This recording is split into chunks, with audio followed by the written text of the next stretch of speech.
Indoctrination is a word we hear a lot, and it's one of these words that makes everybody uncomfortable because when you think about indoctrination, you think about some movie where they have some guy's eyelids taped open and he's forced to watch horrible cartoons that make him learn about how great communism is or something like that. But we don't have to be afraid to use the word indoctrination. In fact, don't ever let the left shame you into, well, it's not indoctrination. Ladies and gentlemen, if I were to tell you, knock on your door one day, say, hey, hello, Mr. and Mrs. Johnson. I'm here to inform you that your child at the age of 6 will come with me for 6 or 7 hours a day until he's about the age of 18.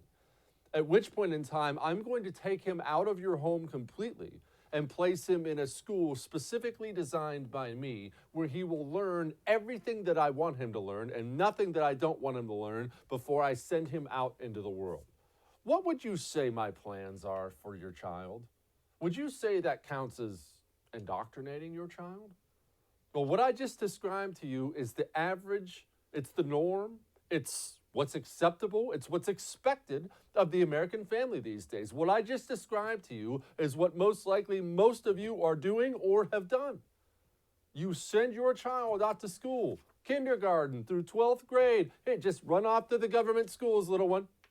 I'm sure they're teaching you about freedom and liberty. Oh, you're all done with government schools? Graduated high school? Proud of you. Oh, what's this? Commie State University has accepted you? That's outstanding. Allow me to take a gigantic check, write that to Commie State University, where I will send you off to have your mind further warped. That's the average American tale these days, ladies and gentlemen. That's the average American reality. So when I use words like indoctrination throughout this show, that's what I mean. And also, understand something, and understand this well. Culture is part of this. When I say indoctrination, I'm talking about the culture around you. And what is culture? Remember, culture is something specific in America, has a unique one. Culture is what you see, what you consume. The movies, the books, the music, your teachers, your parents, your church, your little league. Culture is all around you. What do your children see when they turn on the television set, when they play their apps on their little iPad that you let them play on for too long? What do they hear when they turn on music? Not even, some horrible, Marilyn Manson type thing either. Just go over to your kid walks into the kitchen. Alexa, play popular music. What are they hearing? What are the lyrics? What are they consuming out there? No, I'm not being Jesse Puritan on you. Believe me, I'm the least qualified person in the world to ever talk about things like that.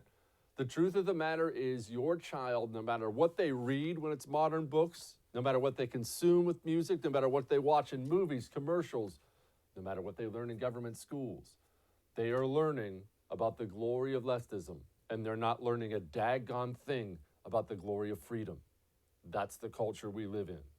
Now, thankfully, and this is the last chance you have, there's another culture, and that culture exists in the family. The family one is extremely important. It is the most important one. So you better do what you can on that front. Why? Because your kids turn on things, and these are the things they see. Drag kings.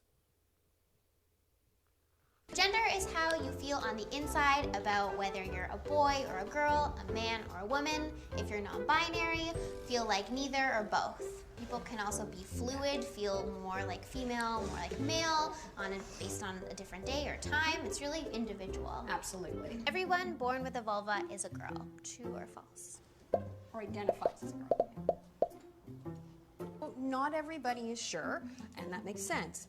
But our genitals actually don't determine our gender. So some people born with vulvas can be boys. In my 20s, I decided to become a drag king, which we don't hear about as much. Like drag queens are in the news all the time, but a drag king is a little bit different. So for me, it was, in my daily life, I was a girl.